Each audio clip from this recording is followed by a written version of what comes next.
농촌의 일상을 체험하고 수확한 농산물도 함께 먹어보며 힐링하는 농촌 체험관광. 농협 네트워크스는 농가소득 5천만 원 달성을 위해 농업인과 함께합니다. 농업인과 소비자의 또 다른 만남. 우리 모두의 농촌 체험관광. 검색창에 곱함을 치면 만날 수 있습니다.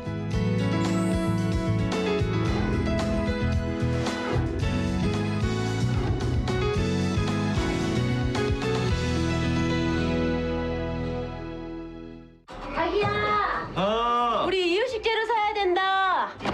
알았어. 어디가? 슈퍼. 거길 왜 가? 진이야? 네? 롯데 슈퍼에서 소고기 담아줘. 구매력이 있는 6kg 소고기를 담았습니다. 이게 이런 것도 돼? 아보카도랑 당근도. 내가 담아놨지. 진이야, 주문해줘. 말로 주문하고 눈으로 확인하는 기가진이. 육아로 바쁜 부부에게 오늘의 기술 KT. 롯데슈퍼 당일 배송입니다. 계좌 확인해줘. 은행과 기술이 스마트하게 한편이 된 NH 스마트뱅킹 원업. 은행의 모든 것을 한 번에 편하게. 저와 한편 하실래요? 은행을 은행보다 스마트하게. NH 스마트뱅킹 원업. 여러분 안녕하십니까? NBS 뉴스 24입니다. 비무장지대에서도 야생 멧돼지 사살이 가능해졌습니다. 멧돼지를 통한 아프리카 돼지열병 ASF 전파 위험성이 큰 터라 정부가 유엔군 사령부와 협의해 이례적으로 DMZ 내 총기 사용을 허용한 겁니다. 네, ASF의 국내 유입을 막기 위해 정부가 특단의 대책을 내놓은 건데요.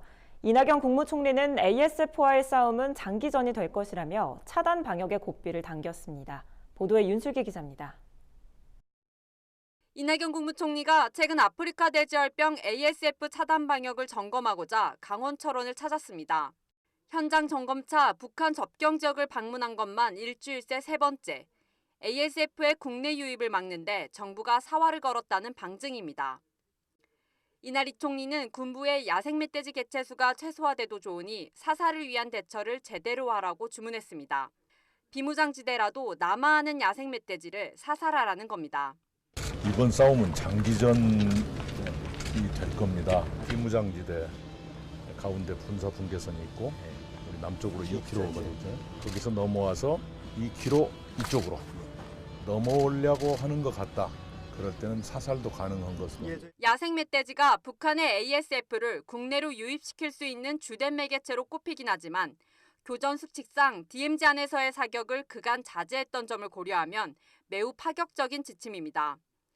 북한 접경 지역을 중심으로 울타리 설치를 강화하고 멧돼지 포획틀 지원 사업도 펼치고 있지만 멧돼지 개체수를 신속히 줄일 수는 없는 상황.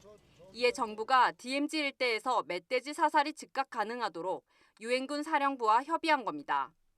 더불어 농림축산식품부는 지난 10일부터 전국의 모든 잔반사료 제조업체를 대상으로 특별 점검을 시작했습니다. 잔반급여는 야생 멧돼지와 함께 ASF 발생의 주 요인으로 지목되고 있어서입니다. 지금 한도 내폐라든가 일부 전문가들은 비록 80도 30분 이 조치가 안전하다 할지라도 조치 이후에 가열 이후에 교차 보관 과정에서 교차로 오염될 우려도 있다라고 하는 부분에서 저희들이 유념하고 17일까지 전국의 잔반 사료 업체들은 가열 처리나 시설 기준 등을 제대로 준수하고 있는지 점검받게 됩니다. 아울러 잔반 사료에 대한 안전성 검사도 이뤄집니다. 농협도 발벗고 나섰습니다. 농협은 접경 지역에 무이자 자금 1,000억 원을 지원하기로 결정했습니다. 이를 통해 양동 농가에 울타리나 멧돼지 기피제 등을 설치하도록 할 방침입니다. 또한 기존에 잔반급여를 해오던 농가에는 무상으로 배합 사료를 지원해 정부의 ASF 차단 방역에 힘을 보탰습니다. 이를 두고 이 총리는 최근 자신의 SNS에 농가와 축협, 지자체와 군이 협력하는 방역 체제가 갖추어졌다고 밝혔습니다. 이제는 정부와 축산 관계자들을 넘어 전 국민의 적극적인 협조가 필요해 보입니다. MBS 뉴스 윤슬기입니다. 어느 날부턴가 악취와 소음은 물론이고 원인을 알 수 없는 각종 암들까지 발병해 마을 주민들을 고통에 빠뜨린 곳이 있습니다. 경남 하동군에 위치한 작은 마을인데요. 주민들은 20여 년 전 마을에 들어선 석탄 화력발전소가 이 마을의 평화를 송두리째 앗아갔다고 주장합니다. 대체 어떠한 사연인지 이현경 기자가 직접 취재했습니다. 주민 400여 명이 살고 있는 경남 하동군의 명덕마을. 여느 시골 마을처럼 평온해 보이는 풍경과는 달리 20년 넘도록 이곳 마을 주민들의 삶은 고통 그 자체였습니다. 소음 스트레스는 물론 악취에 따른 두통과 메스꺼움 등으로 하루하루 버티는 것조차 힘들었다는 주민들. 심지어 최근 10년간 마을 주민 22명이 원인 불명의 암에 걸렸습니다. 그중 12명은 사망했고 10명은 투병 중인 상황입니다. 마을 토박이인 추차곤 씨도 2015년 대장암 판정을 받았다고 합니다. 그런데 우리 마을에 지금 암이 종류가 한두 가지가 아니고 대장암, 이암, 치장암, 폐암, 갑상선암 이렇게 감이라 나면 거의 다 걸렸어요. 우리 부락에. 그렇기 때문에 참 부락이 전체 정말 심각합니다. 평화롭던 이 마을에 대체 왜 이런 피해가 생긴 걸까요? 주민들이 주장하는 원인은 바로 마을 코앞에 위치한 하동 화력발전소입니다. 1997년 마을에 세워진 발전소는 1, 2호기를 시작으로 지난 2009년 7, 8호기까지 준공되면서 연간 400만 킬로와트의 전기를 생산하고 있습니다. 문제는 화력발전소와 명덕마을의 거리는 불과 500m가 채 되지 않는다는 겁니다. 마을 주민들은 발전소 측에 대응하기 위해 주민대책위원회를 결성하고 정부와 지자체에 발전소의 유해물질 배출과 관련한 객관적 조사를 요구했습니다. 피해를 최소한 줄여나갈 수 있는 조례 제정도 우리가 요청을 한 적이 있고요. 2018년 4월 4일에 경남도 지방환경분쟁조정위원회에다가 동화력에 대해서 소음 피해에 대해서 소음 피해 배상 신청까지 지금 명덕해놓은 상태고 이것. 마을의 암 발병 사례가 끊이지 않는 이유가 발전소에서 배출된 오염물질 때문이라는 주민들의 의심은 실제 연구를 통해 상당수 사실로 드러났습니다. 환경부가 발주한 서울대 보건대학원 연구팀의 용역보고서에 따르면 발전소 주변 4곳에서 확보된 초미세먼지에서 상당한 수준의 중금속 물질이 검출된 겁니다. 니켈 성분은 대도시인 서울과 대전, 광주보다 2~3배 이상 높은 것으로 나타났고 구리 성분도 해당 도시들보다 15배 이상 높게 관측됐습니다. 그렇다면 발전소 측 입장은 어떨까? 전력 생산 과정에서 매년 130만 톤의 석탄재가 발생하고는 있지만 마을에서 중금속 물질이 다량 검출된 것을 해당 발전소의 탓으로만 돌리기엔 무리가 있다고 말합니다. 이 주변에 이제 뭐 여수산단도 있고 광양제철도 있고 또 우리도 있고 그래서 뭐 여기에서 이제 쓰는 것들이 중금속이 아주 극미량이라도 폭탄이라는 원료들을 사용하니까 일부 개연성은 있다고 보지만 이것이 그 뉴스에서 나온 것처럼 그런 양으로 이렇게 나올 거라고는 저희들은 생각하지 않습니다. 그러나 정부 차원의 객관적인 근거가 입증되면 주민들의 요구에 따라 조치하겠다고 밝혔습니다. 20년 전 평화롭던 마을로 돌아가고 싶다는 명덕마을 주민들. 이제라도 정부와 지자체가 적극적인 중재에 나서야 할 것으로 보입니다. NBS 뉴스 이영경입니다. 농협이 이달 중에 중생종 양파 2만 톤을 시장 격리한다고 전격 발표했습니다. 지난달 지자체와 협의해 3만 톤을 시장 격리한 데 이은 추가 수급 안정 대책입니다. 양파값의 날개 없는 추락이 계속돼서인데 농민들 사이에선 양파값 지지를 위해 정부가 발벗고 나서야 한다는 지적이 나오고 있습니다. 김인경 기자가 취재했습니다. 농협이 막 수확 작업을 시작한 중생종 양파 2만 톤을 자체적으로 추가 시장 격리한다고 전격 발표했습니다. 지난달 지방자치단체와 공동으로 3만 톤을 시장 격리한 데 이은 추가 조치입니다. 정부가 2만 4천 톤, 농협이 3만 톤 등 모두 5만 4천 톤의 양파를 시장 격리하고 농민들의 자율 감축을 유도하는 등 정부와 농협이 가격 안정 대책을 추진했음에도 양파 가격은 여전히 약세인 상황.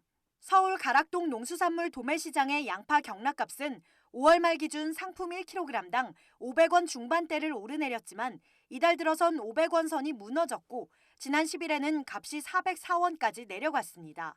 최근 5년 사이 가장 낮은 수준입니다. 공판장 가격은 지금 형편이 없고 전남하고 전북에는 지금 키로당 400원의 결정이 났습니다. 지금 시세가 계속 떨어지고 있죠.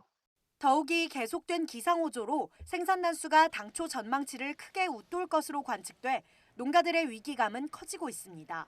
한국농촌경제연구원은 최근 발표한 6월 농업 관측에서 올해산 중만생종 양파 단수를 시바르당 6,859kg에서 6,997kg으로 전망했습니다.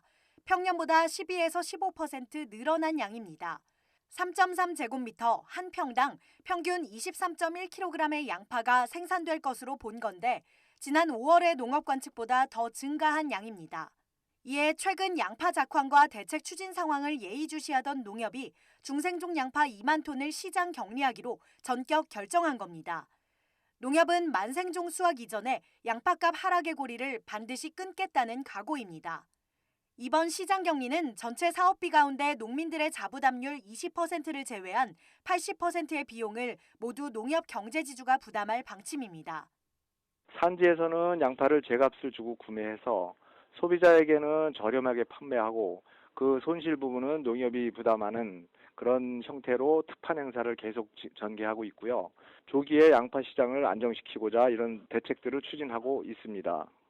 일부 양파 농가들은 양파 수급 안정에 정부가 너무 안일하게 대응하고 있다고 비판하고 있습니다.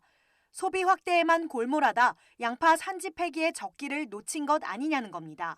전문가들은 정부가 수매 비축 물량을 대폭 늘리고 추가 시장 격리 계획이 있다면 그 시기를 앞당겨 농협의 자체 시장 격리와 동시다발적으로 이루어지도록 해야 양파 가격이 반등할 수 있을 것이라고 조언했습니다.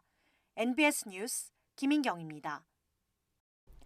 올해 FTA 피해 보전 직불금 지급 품목이 귀리와 목이버섯으로 확정됐습니다. 하지만 FTA 직불금이 제 역할을 하지 못한다는 지적이 계속되고 있는데요. 발동 요건이 까다로울 뿐더러 직불금이 소액에 불과해 FTA로 피해를 입는 농가들에게는 실질적인 지원이 이루어지지 않는다는 비판이 거셉니다. 강창호 기자가 취재했습니다. 농림축산식품부는 최근 자유무역협정 이행에 따른 농업인 등 지원위원회를 개최하여 2019년도 피해보전 직불금 지급 품목은 귀리, 목이버섯으로 폐업지원금 지급 품목은 없는 것으로 결정했다고 밝혔습니다. 2018년 FTA 체결국으로부터의 농축산물 수입액은 303억 7천만 달러로 2017년과 비교해 11.1%나 증가했지만 직불금 지급 대상 품목은 2018년 5개에서 올해 2개로 오히려 줄었습니다. FTA 직불제 발동 요건이 너무 까다롭다는 게 가장 큰 문제로 지적됩니다.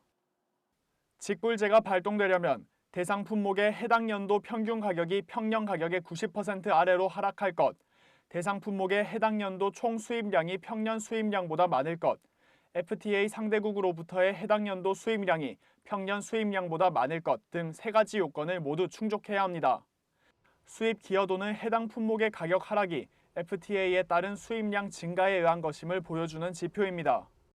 2016년에는 우엉, 2017년에는 생강, 올해는 달걀이 수입 기여도가 낮아 발동 요건을 모두 충족하고도 직불금 지원 대상에서 제외됐습니다. 피해율을 봤을 때 바로 발동을 할 수 있게끔 제대로 피해 보상을 받을 수 있게끔 지들을 좀 피해줬으면 좋겠어요. 간접 피해에 대한 고려가 전혀 없는 것에 대한 지적도 나옵니다. 오렌지 등의 수입이 크게 늘면 감귤 등 대체 품목을 재배하는 농가에 피해가 있지만 이 같은 피해에 대해서는 어떠한 보상도 없습니다. 또 아로니아 분말 등 과일 가공식품 수입량은 직불제 요건에 반영하지 않는 것도 시급히 개선해야 한다는 목소리가 나옵니다. 아로니아는 최근 몇 년 사이 수입량이 크게 늘어 농가들이 큰 피해를 봤지만 생과나 냉동이 아닌 분말로 수입된다는 이유로 직불금은 한 푼도 지원되지 않았습니다. 과일 같은 경우에는 신선 냉장, 냉동 같은 경우는 수입량 산출 시 포함하는데 원형이 보존되지 않는 수준으로 가공된 이런 것들은 수입량 산출 대상에서 제외하고 있습니다. 저희가 볼 때는 지금까지는 이게 합리적인 기준이라고 생각하고 있고 직불제가 발동된다 해도 직불금은 대부분 소액에 불과합니다. 지난해 직불금 지원 대상 품목으로 선정된 도라지의 경우 한 농가당 평균 23,200원을 받았습니다. 올해 지원 대상 품목으로 선정된 귀리 역시 지원 액수가 1kg당 77원에 불과할 전망입니다. FTA 직불제 품목에 선정되기도 어렵고 선정되더라도 직불금이 쥐꼬리에 그치기 때문에 해당 예산은 대부분 불용되고 있습니다. 특히 FTA 직불제의 경우 2013년에서 2017년 예산 집행률이 50%를 넘은 적이 한 번도 없는 것으로 확인됐습니다. MBS 뉴스 강청호입니다. 지난해 우리 국민들은 외식보다는 가공식품을 구입해 집에서 음식을 해먹는 경향이 늘어난 것으로 나타났습니다. 1인 가구 증가와 가정간 편식의 발달이 소비 트렌드에까지 영향을 미친 건데요. 특히 65세 이상 고령 가구의 가공식품 구입액이 외식비보다 더 많아 눈길을 끌고 있습니다. 최다혜 기자의 보도입니다. 지난해 소비자들은 식료품 지출에서 외식비를 줄이고 가공식품 소비를 늘린 것으로 나타났습니다. 농림축산식품부와 한국농촌경제연구원이 통계청의 2018년 가계 동향 조사를 토대로 가공식품 지출 구조를 분석한 결과 지난해 한 가구당 월 평균 가공식품 지출액은 20만 338원으로 전년 대비 2.6% 증가했습니다. 반면 외식비는 33만 6,133원으로 2017년보다 1.4% 감소했습니다. 전체 식료품비에서 가공식품 지출액이 차지한 비중은 2017년 27.3%에서 지난해 27.9%로 올랐습니다. 이는 1인 가구와 맞벌이 부부 증가 등이 영향을 미친 것으로 보입니다. 소비 트렌드가 편의성과 합리성을 추구하는 형태로 변화한 점을 들 수 있습니다. 또한 동시에 이러한 변화가 최근 가정 간편식의 다양화, 또 고급화와 함께 맞물리면서 가공식품 소비 증가의 주요 원인이 되어질 것이라고 생각합니다. 지출 비중이 높은 품목을 살펴보면 1순위가 빵류고 과자류와 우유, 즉석 동결식품, 맥주 등이 그 뒤를 이었습니다. 2017년과 비교했을 때 맥주와 즉석 동결식품의 순위가 뒤바뀐 건데 즉석 동결식품의 경우 2010년만 하더라도 20위권 내에 포함되지 않는 품목이었습니다. 그런데 이처럼 가파른 상승세를 보인 데에는 가정 간편식 시장이 꾸준히 성장하면서 소비가 빠르게 늘고 있기 때문인 것으로 보입니다. 또 가구의 가구주 연령과 1인 가구 여부에 따라서도 가공식품 지출 형태가 다르게 나타났습니다. 가구주 연령이 20대인 가구는 곡물 가공품이, 30대는 과일 가공품, 그리고 40대는 기타 식품과 과일 가공품, 5, 60대 이상은 육가공품의 지출액이 전년보다 증가했습니다.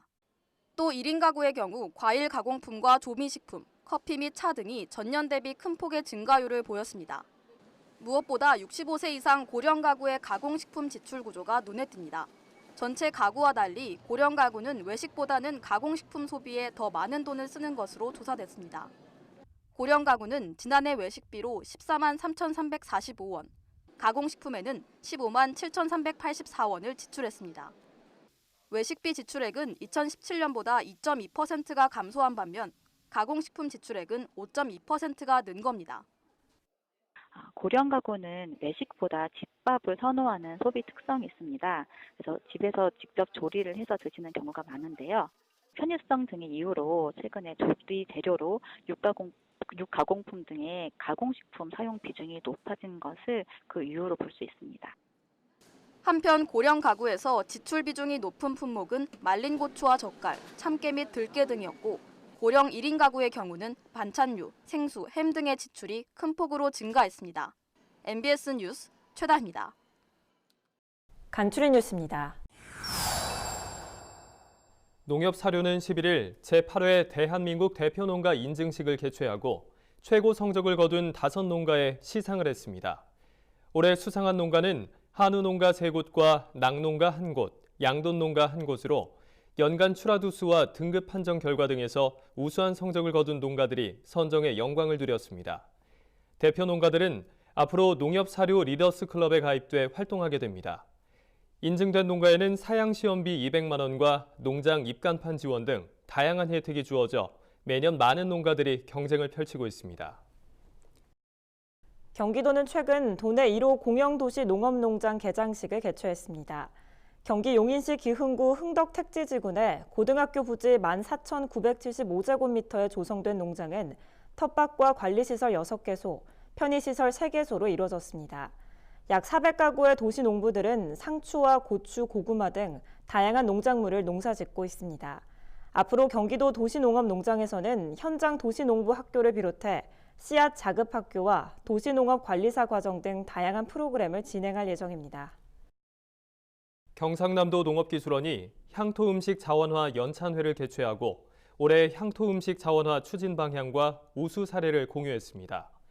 도는 지난 2007년부터 지역의 문화를 느끼고 향토음식을 맛볼 수 있는 농가 맛집을 육성하고 지역 대표 농산물을 이용한 메뉴를 개발해 일반 음식점과 차별화된 맛을 제공해 왔습니다.